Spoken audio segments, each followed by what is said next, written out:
vient mettre les doutes dans la vie de l'homme sur ce que Dieu a dit, sur la parole de Dieu.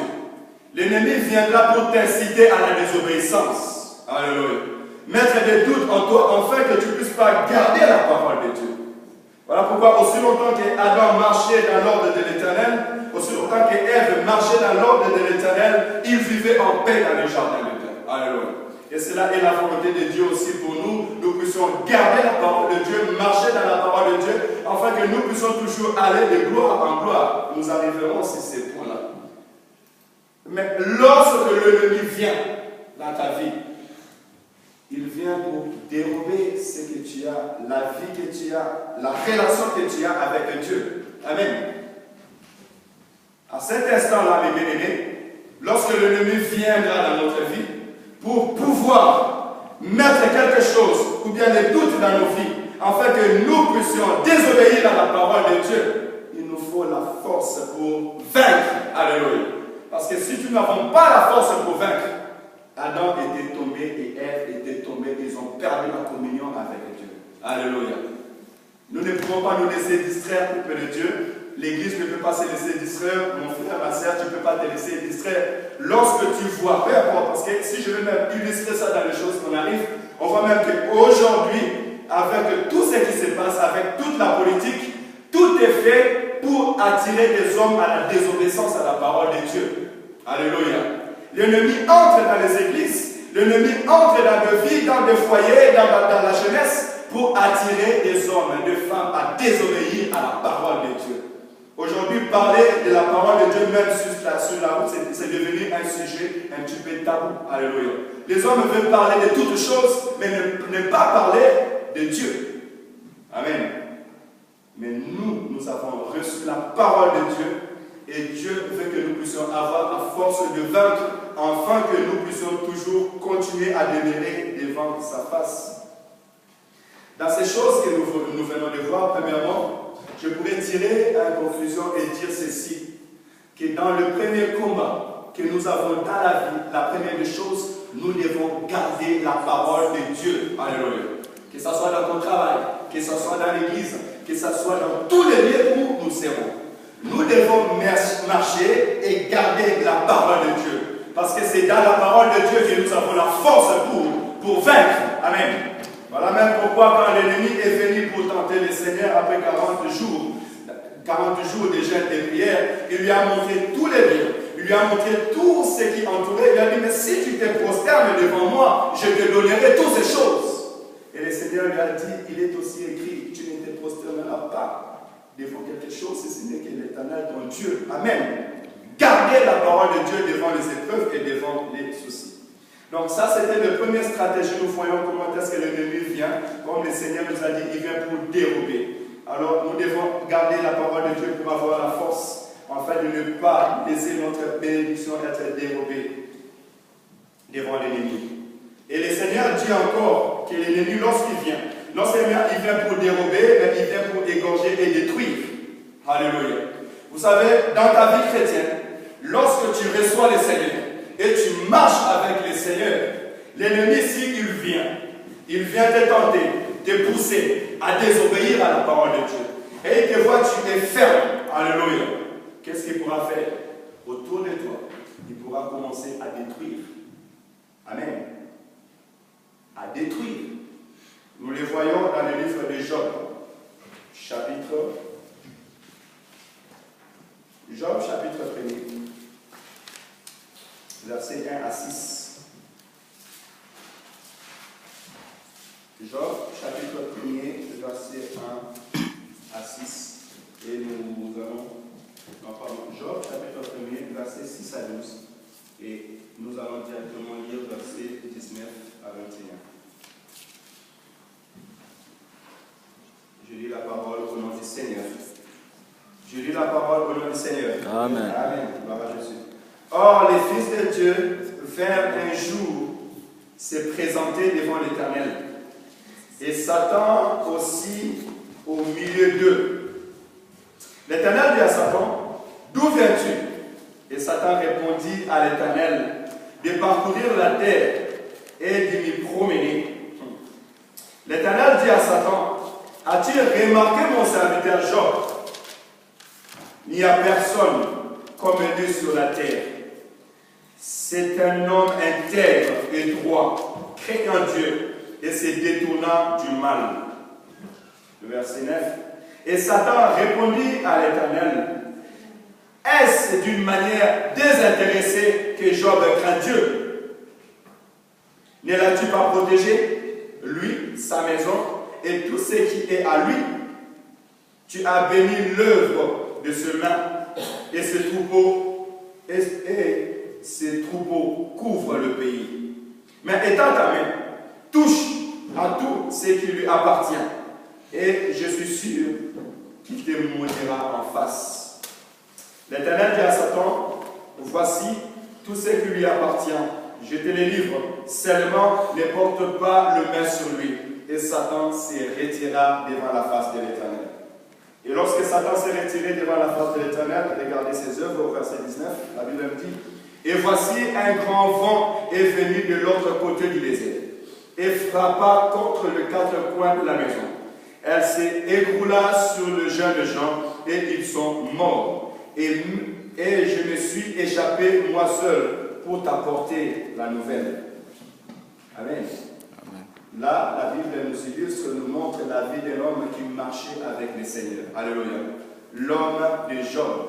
Il était béni parce que c'était un homme qui était intègre dans la voie de l'Éternel, qui obéissait à Dieu, jusqu'à ce que lorsque ses enfants se réunisaient et faisaient les fêtes, après toute fête, Job prenait dans ses menus bétail des troupeaux pour aller offrir à Dieu pour demander le pardon des péchés pour ses enfants. Alléluia. Job était réellement béni. Mais un jour, la Bible nous dit, au-dessus de sa tête, ce qu'il ne voyait pas est que dans le lieu céleste, Dieu avait son conseil. Le conseil de Dieu avec ses anges et l'ennemi Satan passait tout autour. Et Dieu lui demanda, d'où viens-tu? Il dit, j'étais en train de parcourir la terre.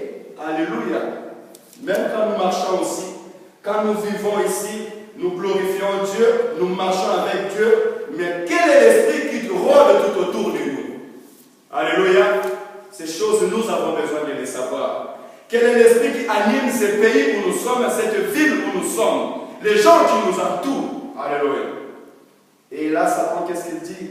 Il dit, j'ai parcouru toute la terre. Et Dieu, parce qu'il est fidèle, parce qu'il nous aime, il dit, mais est-ce que tu n'as pas vu mon serviteur Job? Alléluia. Je me dire aussi par là que tel que nous sommes là, Dieu nous connaît tel que nous sommes. Amen. Dieu te connaît par ton nom. Dieu connaît comment tu marches devant sa face. Dieu te voit et Dieu nous voit. Alléluia. Et il est fier lorsqu'il voit son peuple marcher dans la crainte et dans l'obéissance à sa parole. Parce qu'en ce moment, Dieu avait déclaré devant les anges sur toute la terre, et que tu n'as pas vu mon serviteur Job. Il est fidèle. Il marche dans ma parole. Amen. Mais qu'est-ce que le diable dira? Il dit, est-ce que d'une manière désintéressée que celui-là prie, que celui-là cherche l'Éternel? Est-ce que c'est une manière désintéressée? Celui qui est désintéressé, c'est celui qui voit toute la richesse de ce monde comme rien. Amen.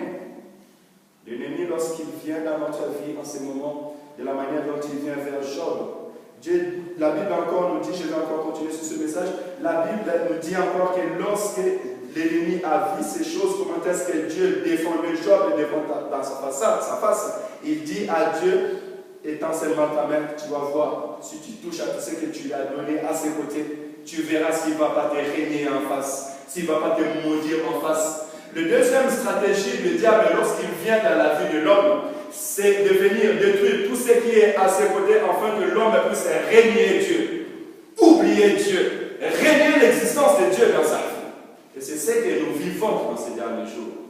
Lorsque l'ennemi a tourné son dos devant le trône de Dieu, il est descendu. Je lis tout simplement le verset 19, mais vous pouvez lire tous les versets. Vous verrez que Job avait beaucoup de biens, Job avait de bénis bétail, et à cet instant, la Bible nous dira qu'il y a eu des ennemis qui sont entrés dans le champ où Job était, ils ont tué tous ces bénis bétail. Alléluia. Et là, nous allons dire que ses enfants étaient dans un lieu, le vent a soufflé, et tous ces enfants étaient morts. Nous connaissons bien la vie de Job. Alléluia. C'est pour ça que je dis que le deuxième combat, lorsque l'ennemi voit que toi tu restes et tu gardes la parole de Dieu, il peut changer de stratégie, c'est venir chercher à toucher ta famille, toucher ton travail, toucher tous tes biens. Mais dans ces combats-là, nous avons besoin de la force pour vaincre. Alléluia. Parce que si tu n'as pas la force pour vaincre, tu peux régner Dieu. Mais est-ce que réellement le Dieu que je prie, il peut permettre toutes ces choses? Si Dieu existait, pourquoi toutes ces douleurs, pourquoi toutes ces souffrances, pourquoi tous ces problèmes? Alléluia. Et aujourd'hui, il y a beaucoup des enfants de Dieu, il y a beaucoup de gens dans le monde qui ont régné Dieu à cause de la souffrance. Alléluia. À cause des épreuves qu'ils ont vécues. Amen. Mais Dieu attend de nous que nous puissions avoir la force de vaincre et prendre l'exemple de Job. La Bible nous dira, si vous lisez le verset 20 jusqu'au verset 29, et que Job, malgré toutes ces choses, il n'a pas dit un mot de mauvais devant l'Éternel. Alléluia. Job dira, lorsqu'il écoutera ces choses, il dit, je te sortis nu dans le ventre de ma mère, et j'ai enterré nu sur la terre. Dieu a donné et Dieu a pris, que son nom soit glorifié. Alléluia. La force de vaincre, c'est d'avoir toujours confiance et foi avec l'Éternel notre Dieu. Nous allons arriver sur ces points. Mais tout d'abord, j'ai voulu donner ces deux stratégies.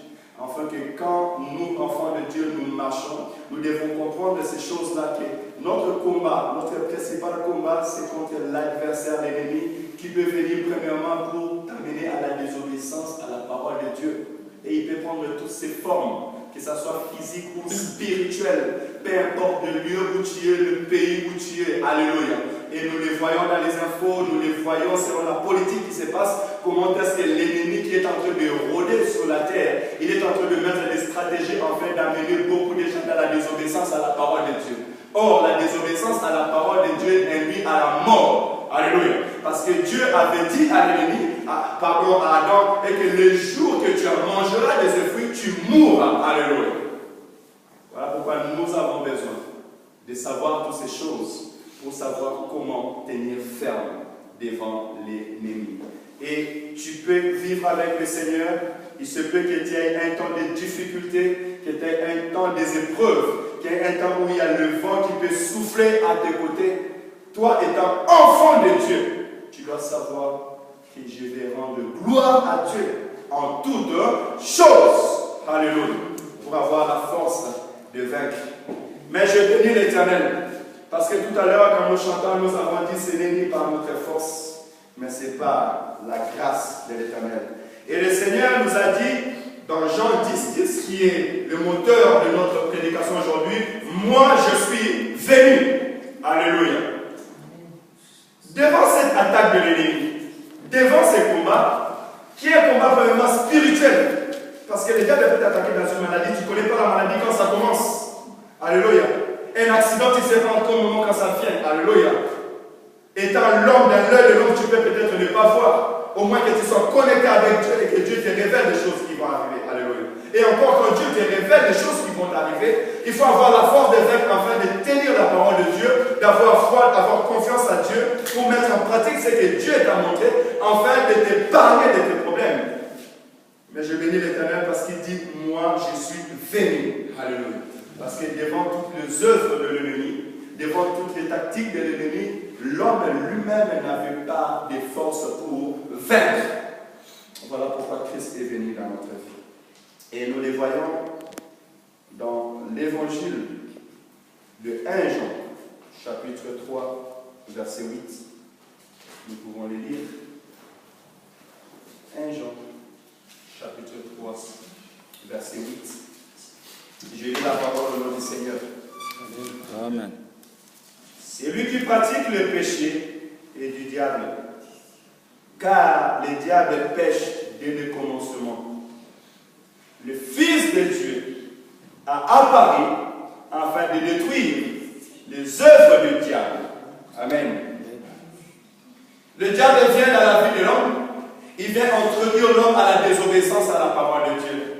Il vient pousser l'homme à régner Dieu, à ne plus reconnaître l'existence de Dieu dans sa vie. Alléluia.